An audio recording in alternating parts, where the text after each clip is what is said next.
ロイビラーどうもこんにちは、ともけずです。皆さんはパソコンのキーボードってどんなものを使っていますか？ノートパソコンを使っている人とかはそのままノートパソコンにひっついているキーボードを使っているっていう人も多いと思うんですけど、僕は結構キーボードとかこだわるんでいろんなキーボードを使ってきました。そんな中、半年前に買い替えたキーボードが結構気に入っているので、今回はそちらのキーボードの紹介をしたいと思います。それがこちらです。NIZ Palm というキーボードシリーズの NIZ Palm 68RGB です。というわけで今回はこちらのキーボードをレビュー紹介していきたいと思います。Stay tuned! まず同梱物は USB A to C の充電ケーブル、キーキャップを外す用のキーリムーバー、大化の重さを 10g 増やすオーリング、Mac 用のキーキャップ、キーボード本体、説明書などてんこ盛りです。このキーボード結構細かく設定いじれるんで、この説明書は絶対に必要です。僕はなくさないように写真を撮りました。デザインは全体的に白を基調としていて、周りにグレーみたいなところもあって、ちょっとレトロな感じで可愛いですよね。筐体はプラスチックだけど、特に安っぽさはなくて、程よい重さがあるので、タイピング中にキーボードが動くみたいなこともありません。このキーボードは NIZ Palm 68RGB というモデルで、68個キーがあります。一般的なキーボードと比べて、一番上のファンクションキーの列がないのと、あとキーボードの右側に1列ちょっと特殊な行が追加されています。あと矢印キーとかもちょっと特殊なところにありますね。今まで使っていたキーボードが10キーとか全部ついているフルキーボードだったので、この小さいサイズにギュッと凝縮されているのはなんかワクワクします。10キー付きは10キー付きで、数字キーとかにショートカットを割り当てることができるので、そういった意味では結構便利に使ってました。あとよく言われるようにマウスと体の距離が近くなりました。でも個人的にはそれによってマウスの操作がしやすくなったとか、手が疲れにくくなったかっていうと、そんなこともない気がします。この NIZ Palm シリーズのキーボードには結構いろんな種類があって、もっと小さいやつとか、光らないやつとか、有線タイプのやつとか、キーが多いやつとか、防水で丸ごと水で洗えるやつとか、ブラックモデルとか、いろいろあるので用途に応じて選ぶことができます。ただこの NIZ のシリーズには JIS 配列というのがなくて US 配列しかありません。なので私は日本語配列しか使えないっていう人には合わないと思います。僕はメインのパソコンも以前メインで使っていたキーボードも US 配列なので特に問題はないです。US 配列結構おすすめなんですけどね。出荷された時点では Windows モードになっているんですけど、キーキャップを変えたり Mac と Windows の切り替えをすることで Mac の配列で使うことができます。僕は Windows の配列でもカラビナっていうキーボードの配列をいじれるソフトを使っているので、それも特に問題はないです。このキーボードいろんな機能があるのは嬉しいんですけど、キーキャップの側面に結構いろいろごちゃごちゃ書いてて、それはあんまりいただけないなと思います。あとキーキャップの形成が少し雑な感じで、キーボードを切り離した後の跡が少し残ってます。でもこのキーボード、静電ヨレム接点方式なのに MX チェリ軸互換のキーキャップが使えるんで、自分で手軽にキーキャップを変えることができます。調べてみればわかるんですけど、一般的な静電ヨレム接点方式のキーボード、つまりリアルフォースとかハッピーハッキングキーボードのキーキャップっていうのはかなり数が少ないんですよね。それに比べて MX チェリ軸のキーキャップは世界中のいろんなところでいろんな種類の面白いキーキャップが出てるので、自由に選べて嬉しいですよね。僕も替えのキャップを買いました。同じように静電ヨレム接点で MX チェリ軸互換のキーボードがトープレから出てるんですけど、そっちはちょっとお高いゲーミングモデルになっています。このキーボードはキー自体もスカルプチャー構造になっていて、滑らかに指を動かすことができます。またキーボード左側に電源ボタンがあって、ここでオンオフを切り替えることができます。裏側には滑り止め用のゴムとキーボードを立てる用の足がついています。この足は2段階で調節することができます。意外と知らない人が多いんですけど、このキーボードの足は打ちやすいように立てるものじゃなくて、まだキー配列にあまり慣れてない人が見やすいように立てるものです。普段キーをあんまり見ないでタイピングする人とか、タッチタイピングできる人は足を立ててしまうとむしろちょっと打ちにくくなるし、手首への負担も増えるので立てない方がいいと思います。僕はそこそこ見なくてもタイピングできるので全く使っていません。また裏のくぼんだ部分に USB-C を挿す穴があります。このキーボードは有線でも Bluetooth でも接続することができます。Bluetooth は最大3台まで接続することができて、例えばパソコンとスマホとタブレットをペアリングしておいてスムーズに切り替えるみたいなことが簡単にできます。身の回りのものがどんどん USB-C になっている中で USB-C の採用は嬉しいですね。そして Type-C ケーブルの差し込み口が奥の方にあるので、付属のケーブルを挿すときにケーブルがすっきりして見えていい感じです。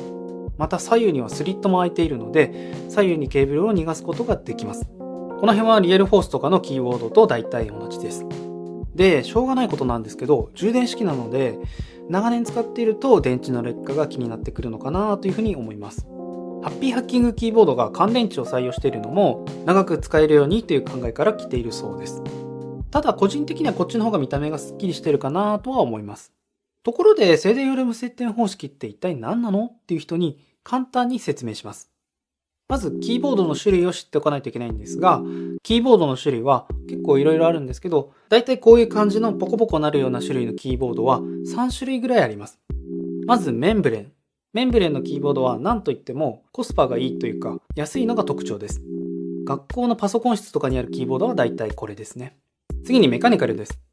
メカニカルキースイッチは押した時に結構カチカチっていう音がして、それが楽しいんですよね。で、そのカチカチ感がその軸っていうのがあって、赤とか青とか黒とか茶色とか白とか銀とかいろいろあるんですけど、それによって音が違ったり押し心地が違ったりっていうのが楽しめるキースイッチです。僕が以前使っていたのもメカニカルキーボードの茶軸です。本当は僕が一番好きな軸は赤軸なんですけど、このキーボードのシリーズには赤軸なかったんで、仕方なく茶軸を使ってました。茶軸も結構いいですよ。はい、メカニカルはだいたいそんな感じなんですけど、3つ目は静電容量無接点方式です。この静電容量無接点方式は、キーは押しているのに、実はそこまで押されてないっていう謎技術によって、長時間タイピングしてても疲れが少なくて、耐久性も良くて壊れにくいっていうキーボードなんですけど、基本的にお高いんですよね。静電容量無接点方式は、ドーム状のラバーを押すことでセンサーが反応して押したことを感知するので、構造上めちゃくちゃ長持ちします。セブン銀行の ATM が静電容量無接点方式のキーボードを採用しているのは結構有名な話です。たださっき言った通り、キーボードの中ではかなり高い部類に入るキーボードの種類です。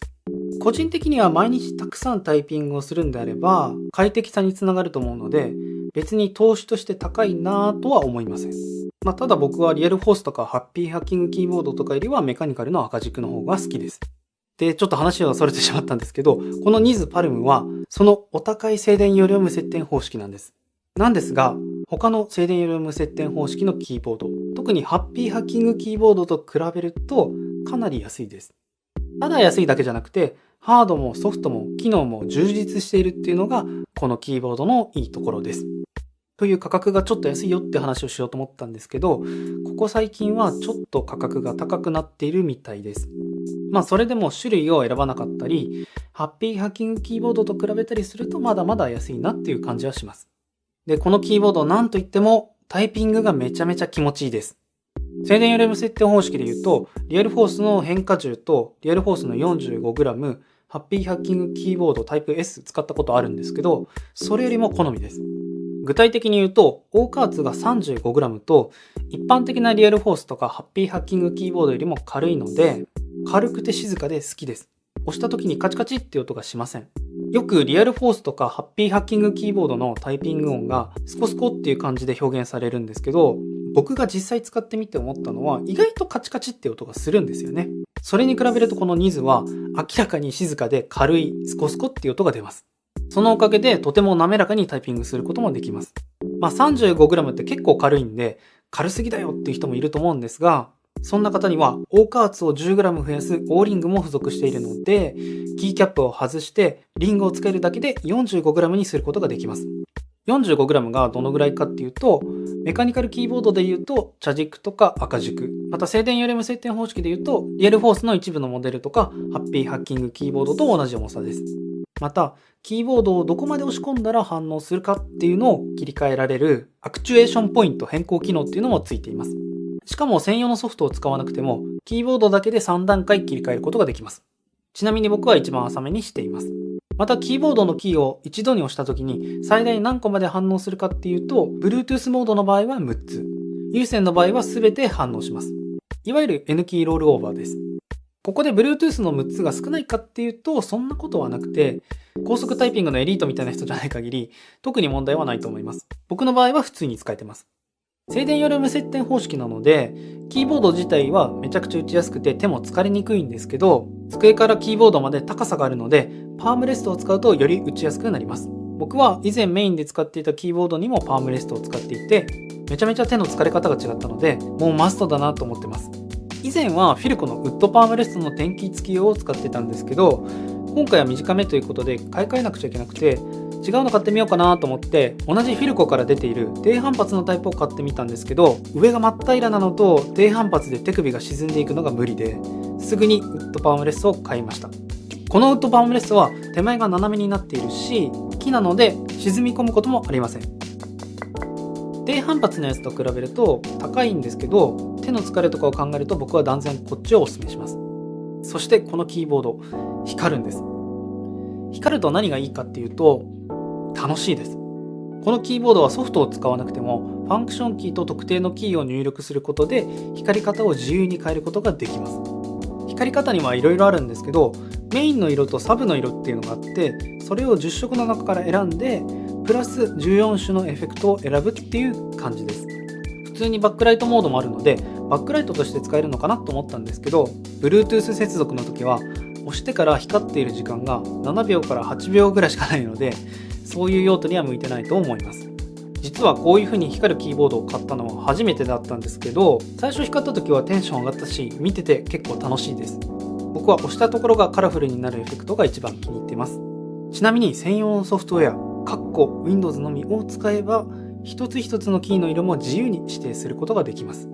次に電池持ちです。このキーボードは充電式の電池を採用しているんですが、Bluetooth 接続でかつ MAX で光らせた状態だと8時間しか持ちません。だから Bluetooth でバッチバチに光らせて使いたいってなると1日ごとに充電するみたいな感じになるんですけど、それはちょっとめんどくさいし現実的ではないかなというふうに思います。僕は Bluetooth 接続にしていて、かつエコモードっていう電力消費を抑えつつ光らせないモードにしているので、そっちだと126時間、だいたい 5.25 日ぐらい持ちます。しかも使わないときはスリープモードになって自動的に電池をセーブしてくれるので、僕の使い方だとそんなに頻繁に充電するっていうことはなくて、月に2回あるかなっていうぐらいの感覚で使えています。結局光らせてないんかいっていう人もいると思うんですけど、ニッチは光らせても見えないんですよね。それでも時々光らせたりして楽しんだりはしてます。それではここからは少しの間タイピング音をお楽しみください。比較で今までメインで使っていた茶軸のメカニカルキーボードも登場します。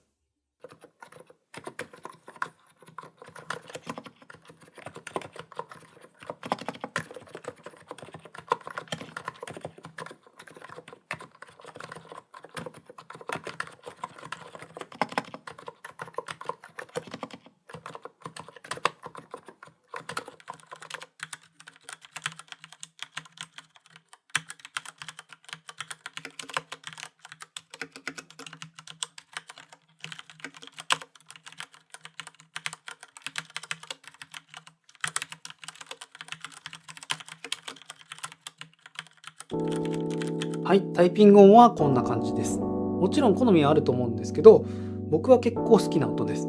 他にも専用ソフト（Windows 専用）を使ってマクロを組んだり、キーボードのアップデートに対応していたり、電池残量を確認できたり、スリープになる時間を変更できたり、マウス機能とかいろんな機能があります。そんな全部使わないんですけど。それでは今まで見てきたこのキーボードのいいところと気になるところをざっと振り返っていきましょう。まずいいところです。シンプルなデザインとコンパクトなサイズ。またそれと同時に幅広いバリエーションの中からキーボードを選ぶことができます。静電容量無接点方式であること。それと同時にキーキャップが MX チェリー軸5巻であること。オーカー圧が 35g で軽いこと。Mac 用のキャップとかキーリムーバーとかオーリングとか結構いろんなものが付属していること。有線（USB-C） で接続もできるし、Bluetooth でも接続できて最大3台までペアリングできること。自由に光らせて遊べること。価格がハッピーハッキングキーボードよりも安いということ。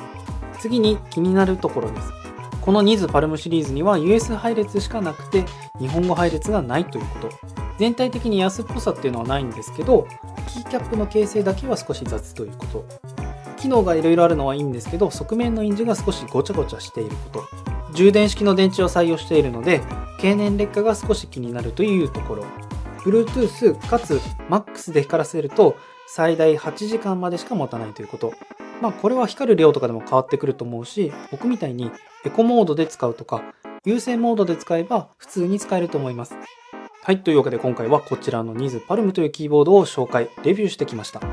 静電より無接点のクローンということで、最初はどうかな、茶畜ないかなっていうふうに心配したんですけど、想像以上にハードの機能もしっかりしていて、むしろお気に入りになりました。特に大加圧が 35g で軽くて打ちやすいっていうのが個人的には一番気に入っているポイントです。普段長時間タイピングをする人、キーボードを持ち歩きたい人、キーキャップを変えて自分なりに自由にアレンジして楽しみたい人、リアルフォースとかハッピーハッキングキーボードを買おうかなって思ってた人、そんな人にはとってもおすすめのキーボードだと思います。